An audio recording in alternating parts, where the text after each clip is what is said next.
All right, guys, welcome to our Halloween Kills review. This is recorded about a week after we watched Halloween Kills. We get it time to marinate. We didn't want to give our hot takes. So we'll just kind of go through a little bit of the movie and our non-spoilery. And maybe we'll get into a little bit of spoilers. We'll drop the spoiler tag when we do a review of it. So just initial thoughts, guys. Lydia, what are your initial thoughts on Halloween Kills? Brutal. Brutal. That's a good way to describe it. Yeah. It's definitely one of the darker entries in the Halloween franchise, that's for sure. And Michael is pissed this go around. He's not in a good place. He's not in a good mood, guys.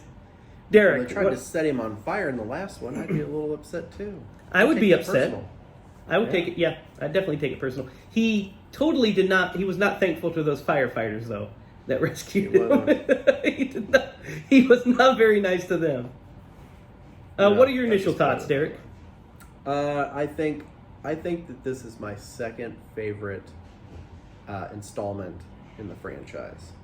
The last one, I liked the 2018 version, which was, I mean, if we're going by the storyline, there's the original, then there's the 2018 version, so this would be the third installment.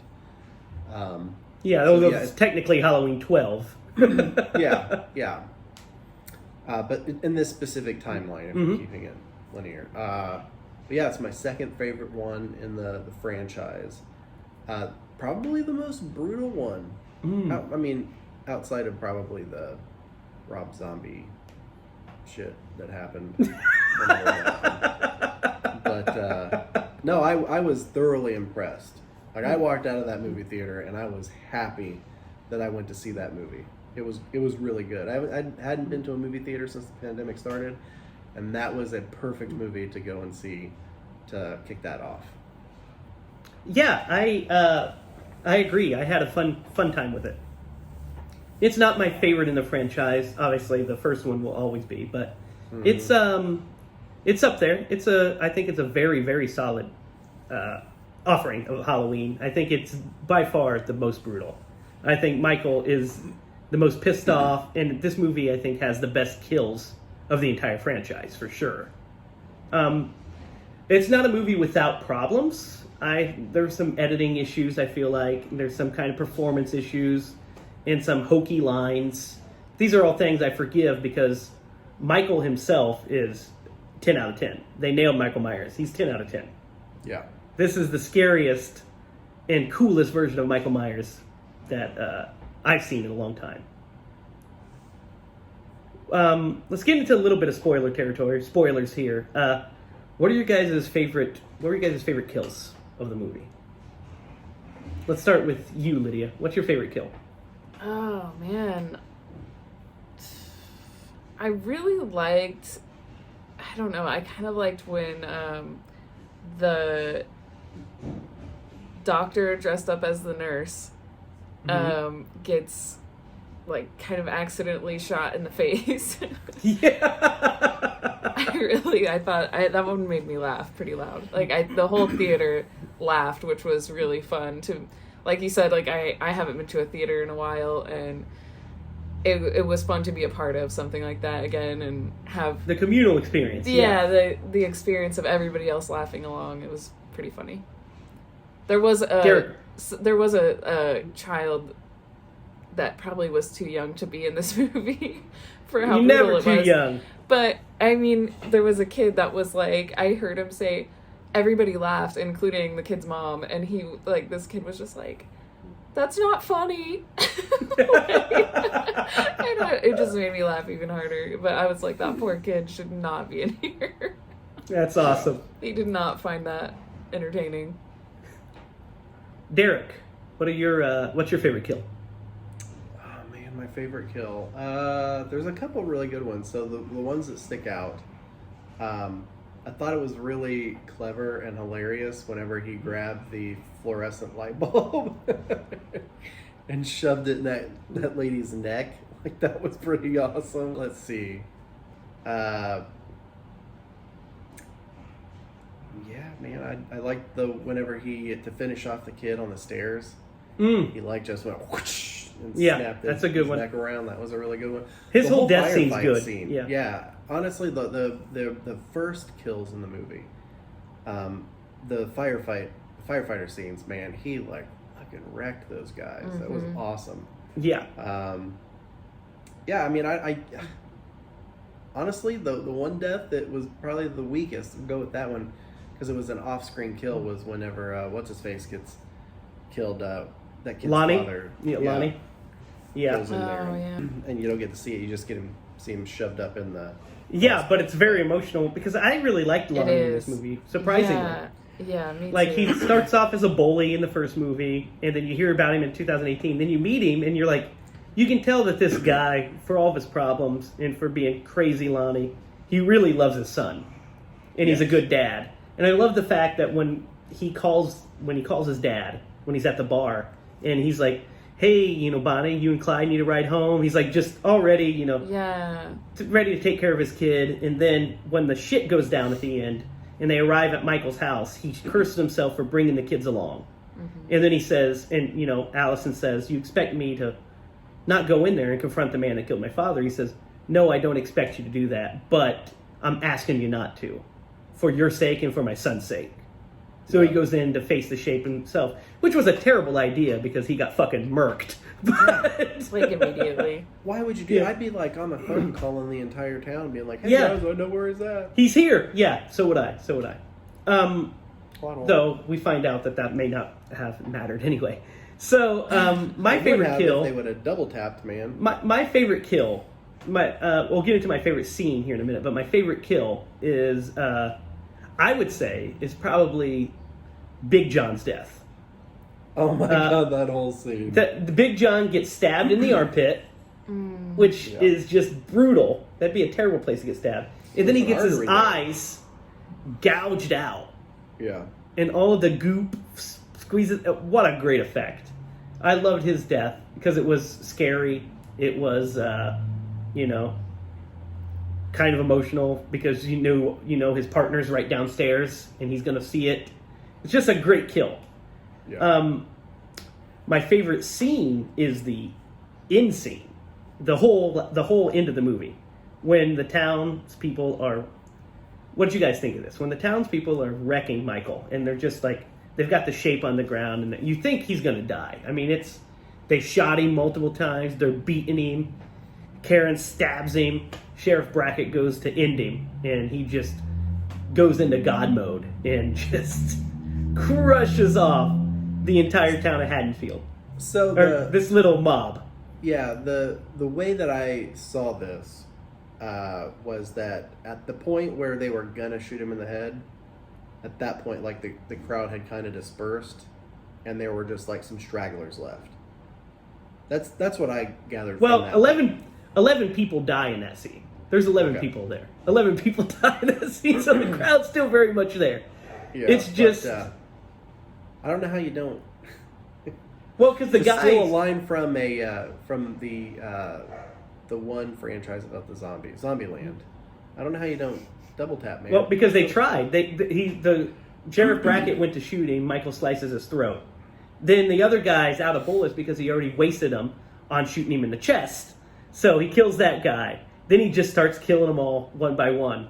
And then finally ending with him stabbing Tommy and then beating him to death with his own baseball bat.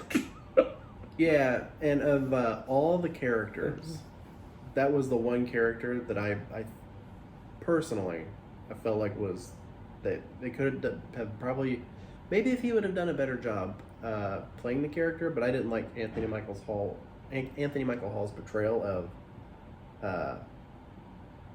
Tommy Doyle? Of Tommy Doyle. I kind of feel that way too. I like him. I just didn't want to see that character portrayed that way. Turn into that. Yeah. I mean, they made him like a mob leader or, and I just didn't, it's like a sweet little Tommy Doyle that was just scared of the boogeyman. And I was like, you protected me, so now I'm going to protect you. And this is how it's going to, and I was just like, I mean, I guess you can go that way, but I would have went a different Yeah, way. I get the reasoning behind it, and I understand what they were going Yeah, for. I think there's I don't definitely love a it. deeper meaning Yeah, behind it. I don't love it either. I mean, I think they made him too bloodlusty. He could have been Yeah. the hero chasing him down, but he was consumed by his own bloodlust to stop the boogeyman. Yeah. So, my favorite character in this movie, besides Michael Myers, because the Shape's my favorite character in this movie. I was, full disclosure, guys, I was rooting for the Shape this whole movie. When he's getting beat up in the alley and he's and it's like reaching for his knife, I was like, rise. It's like the hero. You're like, no, get up, you son of a that bitch. scene. It was like, get up, you son of a bitch. Mickey loves you. You're just Yep. like, come on. And then he stands up and murks everybody. I was totally happy with that. But my other favorite character in this movie, besides, I like Allison and I like Karen, but Big John and Little John, man. Big John and Little John, where it's They're at. so great. That was the best. I feel like Danny McBride had to have written that.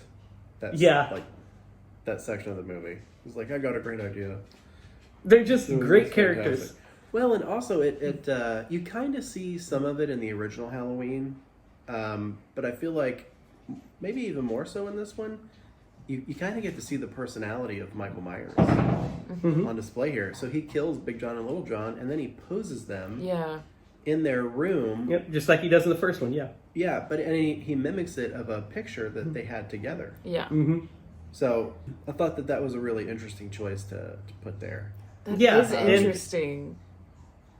Yeah. It changes the way you look at Michael Myers too a little bit. Yeah, instead of an emotionless killing machine, like he does have a personality. Oh, It's in yeah. there. Yeah. It's just a really fucked up Albeit personality. a little bit more morbid than most. Yeah. It is there.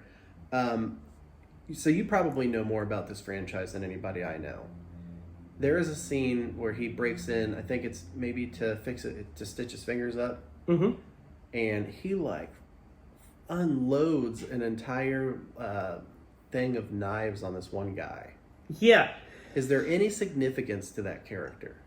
No. The guy means nothing. The significance is there's a little bits, and I've been reading online different people's thoughts on this, and Okay, So- I'm glad I'm not the only one who had.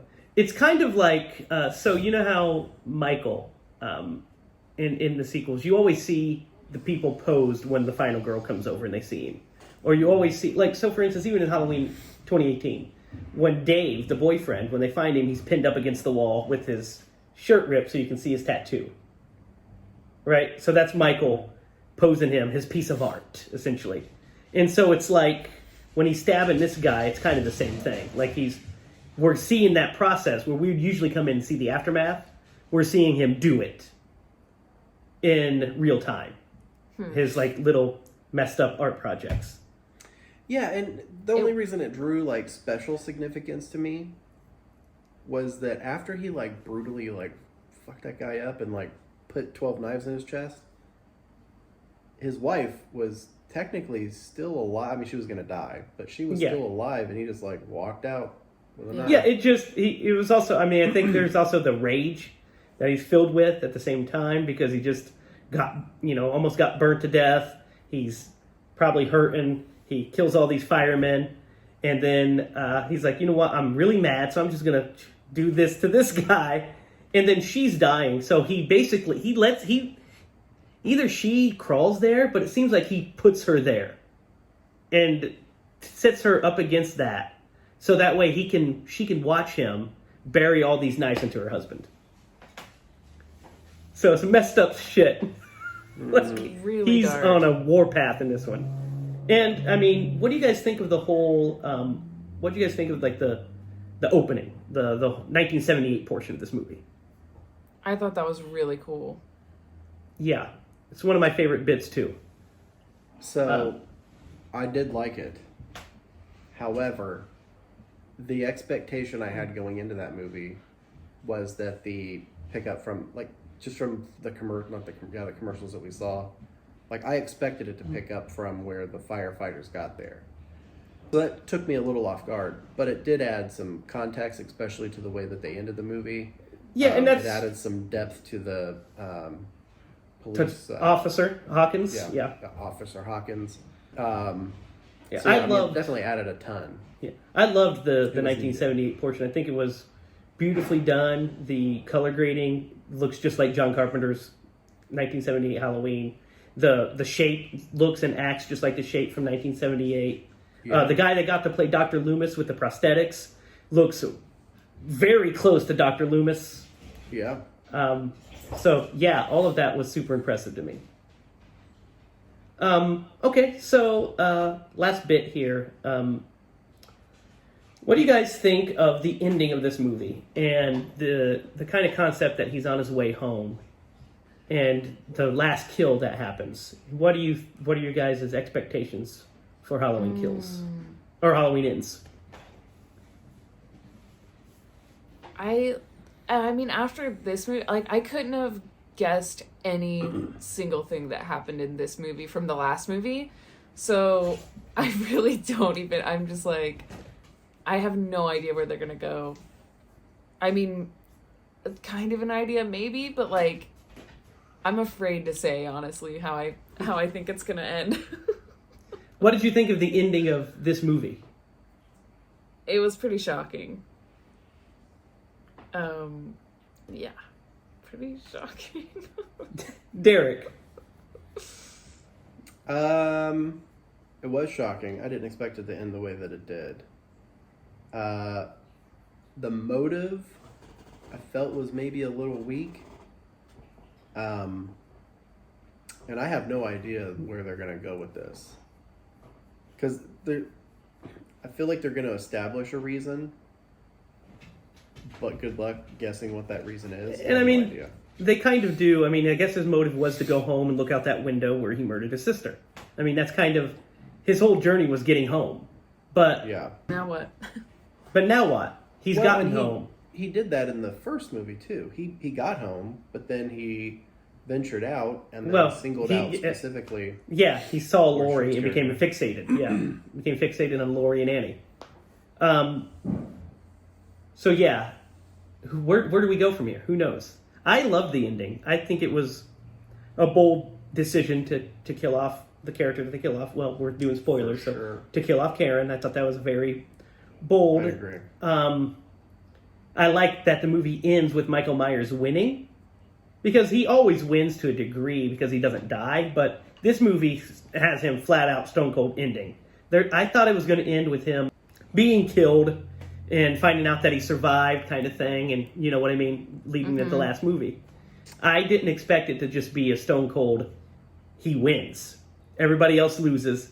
He kills off all the main characters that we were introduced to pretty much. And then it's just him and Laurie. So you know Laurie's going to be on the warpath. He's going to be wanting to get revenge on Karen. So I don't know where it goes from here either. I know that we're going to have a 4-year time jump. So to catch us up to modern day. Because all this takes place in 2018, remember? Really? Well, yeah, because it's the same night. Well, So- yeah, I knew that, but Yeah, they're time jumping They're gonna do a to time 4 jump? years. Yeah, to catch us up to 2022. So, who knows what happens in that 4 years? Does the shape escape into the night after he kills Karen? I'm super Is confused. what's going on? Why are you confused? Well, I didn't expect the time jump, but now like my mind starts going to like, so what happened to Michael? Did he get away? But he was, That's the staying question. at Obviously, Spokane. he's still alive. I'm guessing he slipped into the night, and maybe nobody's heard from him in 4 years. We'll see next Halloween how close that prediction is when it Yeah. comes out. Do you guys want to rate this, or do you want to do like a full episode for rate it? What do you guys think? I've got a rating for this movie. What do you think, Lydia? Yeah, let's rate it. All right, go ahead. Derek, you start. I gave this movie a 9.25. That's fucking fraction boy over here. That's 9 really and a high. quarter. Really high. That's my highest I think I've given any of the. It is. Lydia, what's your rating for this? Yeah, I'm gonna give it a 9. I'll go 9 too. I was waffling between an 8 and a 9, but you guys persuaded me to give it a 9. And that's with the caveat that I know this movie has problems. I know it's not a perfect movie. I know there's editing problems. I know there's dialogue problems. I get that. But the Michael Myers stuff they get right. They get right. And so, as a Halloween movie, I couldn't have asked for a better Halloween movie. I don't feel like. So, yeah. There's our thoughts on David Gordon Green's Halloween Kills. So, be sure to comment, like, and subscribe. We'll see you, folks.